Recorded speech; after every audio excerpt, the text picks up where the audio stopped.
வணக்கம், welcome to Sumitra's kitchen. இன்றைக்கி நம்ம வெஜிடபிள் அடை எப்படி பண்ணுறதுன்னு பார்க்கலாம். இந்த வெஜிடபிள் அடை நான் மாலைய பட்சத்தில் வீடியோ எடுத்து வச்சேங்க.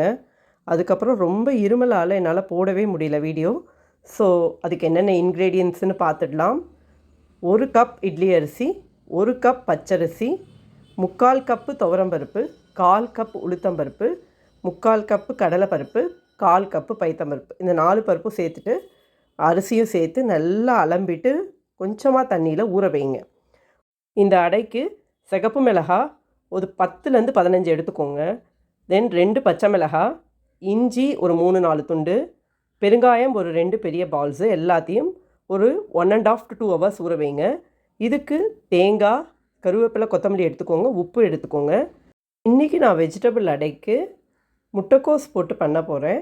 ஸோ முட்டைக்கோஸை நல்லா அலம்பிட்டு துருவி வச்சிட்ருக்கேன். இப்போது 2 hours ஆகிடுது. ஃபர்ஸ்ட்டு தேங்காய், தென் அந்த பச்சை மிளகாய், இஞ்சி, பெருங்காயம், கொஞ்சமாக அந்த பருப்பு அரிசி போட்டு நல்லா அரைச்சிக்கோங்க. அரைச்சிட்டு அப்புறமா அந்த பருப்பெல்லாம் போட்டு நல்லா கொரன்னு அரைச்சி எடுத்துக்கோங்க. இதோடு அரைக்கும் போதே உப்பையும் சேர்த்துருங்க. இந்த மாதிரி கொரன்னு அரைச்சி எடுத்துட்டு அதுலேயே கருவேப்பிலை, கொத்தமல்லியும் போட்டு ஒரு பல்ஸ் பண்ணுங்கள். ரொம்ப அரைச்சிங்கன்னா கசப்பு வந்துடும். நீங்கள் காலையில் சமைக்கிறதுக்கு முன்னாடி ஊற போட்டிங்கன்னா சமைச்சி முடித்தப்புறம் இதெல்லாம் அரைச்சி எடுத்து நீங்கள் ஃப்ரிட்ஜில் வச்சிடலாம். நீங்கள் கையோடு இதில் கூட கொஞ்சம் துணுக்கு மாதிரி போட்டுக்கலாங்க. சூப்பராக இருக்கும் இந்த துணுக்கு. இப்போ நான் அந்த மிக்ஸி அலமின தண்ணி எல்லாத்தையும் எடுத்துகிட்டு இந்த முட்டைக்கோஸோடு சேர்த்து இப்போ நான் கலந்து வச்சுக்க போகிறேன். அடமாவு அரைக்கும்போது ரொம்ப தண்ணி போடாமல் கொஞ்சம் கெட்டியாக அரைச்சி வச்சுருந்தோன்னா இப்போ இந்த அலம்பி போடுற தண்ணியெல்லாம் இதில் போட்டு நல்லா அடமாவு பதத்துக்கு நம்ம இதை கரைச்சி வச்சுக்கலாம். இப்போது அடமாவு ரெடி. ஸோ தோசைக்கல் போடலாம். ஸோ தோசைக்கல் போட்டு இந்த பக்கம் இதை நல்லா மிக்ஸ் பண்ணி வச்சுக்கலாம். உங்களுக்கு ஃப்ரெஷ்ஷாக வேணும் கொத்தமல்லி இதில் கொஞ்சம் கட் பண்ணி போட்டுக்கலாம். ஸோ தோசைக்கல்ல அடைய வாத்துடுங்க. வாத்துட்டு யூஸ்வலாக எங்கள் சித்தி என்ன சொல்லுவாங்கன்னா அதில் ஒரு 4 ஓட்டை போடணும் அப்படின்னு சொல்லுவாங்க. ஸோ நான் எப்போவுமே இந்த மாதிரி ஒரு 4 கார்னரில் 4 ஓட்டை, நடுவில் ஒரு ஓட்டை போட்டு அதில் எல்லாத்துலேயுமே கொஞ்சமாக எண்ணெயை விட்டுட்டு ஃபுல்லாக சுற்றியும் எண்ணெய் விடுவேங்க. இந்த அடைக்கு மாத்திரம் நீங்கள் எண்ணெய் போட்டு வாத்தா தான் நல்லா வருங்க.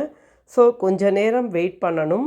வெயிட் பண்ண உடனே நல்லா எடுக்க வரும். ஆக்சுவலி எடுத்துகிட்டு பின்னாடி திருப்பி போட்டுட்டு அடுப்போட ஃப்ளேமை நல்லா சிம் பண்ணிவிடுங்க. சிம் பண்ணிவிட்டு ஒரு 5 to 7 minutes அந்த சிம்மில் கொஞ்சம் திருப்பி எண்ணெய் விடணும். அது மேலே எண்ணெய் விட்டுட்டு அந்த சிம்மிலேயே ஆகட்டும். ஆச்சுன்னா நல்லா நடுவுலலாம் அப்படியே மொறுன்னு சைட்லலாம் அப்படியே அழகாக செவந்துண்டு அவ்வளோ நல்லா வருங்க இந்த அடை. நீங்கள் இந்த காய்கறி முட்டைக்கோஸ் தான் போடணும்னு இல்லை.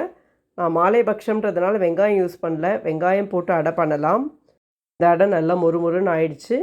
இதுக்கு சைட் டிஷ்ஷுன்னு பார்த்தீங்கன்னா வெல்லம், தென் கொஞ்சம் தயிர் வச்சுட்டு சாப்பிடலாம். சூப்பராக இருக்கும். இதே அடை மாவு நெக்ஸ்ட் டேவும் மீந்து போச்சு. அடை மாவு முட்டைக்கோஸ் போடாமல் நல்லா கெட்டியாக அப்படியே எடுத்து வச்சுருந்தேன்ப்பா. அதில் இந்த கேரட்டை நல்லா தோல் சீவிட்டு நல்லா துருவிட்டு இந்த அடை மாவில் போட்டு வாத்துட்டேன். நீங்கள் கேரட்டுக்கு பதிலாக பீன்ஸ் போடணுன்னா போட்டுக்கலாம். உங்களுக்கு என்ன வெஜிடபிள்ஸ் வேணும்னாலும் இதில் ஆட் பண்ணிக்கலாம். இல்லை மிக்சட் வெஜிடபிள்ஸ் அடை மாதிரியும் பண்ணலாம். வெங்காயம் போட்டால் ரொம்ப நல்லாயிருக்கும். வெஜிடபிள்ஸுக்கு பதிலாக கீரையெல்லாம் கூட கட் பண்ணி போடலாங்க. கீரை கட் பண்ணி போட்டு கீரை அடை மாதிரி பண்ணலாம். எப்போவுமே அடை மாவு அரைச்சி வச்சோடனே அந்த மாவு புளிக்காமல் இருக்கணும்னா ரொம்ப தண்ணி போட்டு கலக்காதீங்க. அதை நல்லா கெட்டியாக அந்த வடை மாவு பதத்துக்கு அரைச்சிட்டு எவ்வளோ வேணுமோ அவ்வளோ மாத்திரம் வெஜிடபிள்ஸ் போட்டு கலந்துட்டு மீதி அப்படியே ஃப்ரிட்ஜில் வச்சிங்கன்னா உங்களுக்கு அடை மாவு எவ்வளோ நாள் ஆனாலும் புளிக்காது.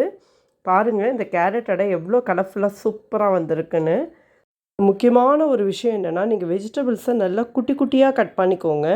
அப்போ தான் அடை மாவில் கலந்துட்டு அடையை போடும்போது நல்லா வாக்க வரும். So try this recipe. Thank you very much.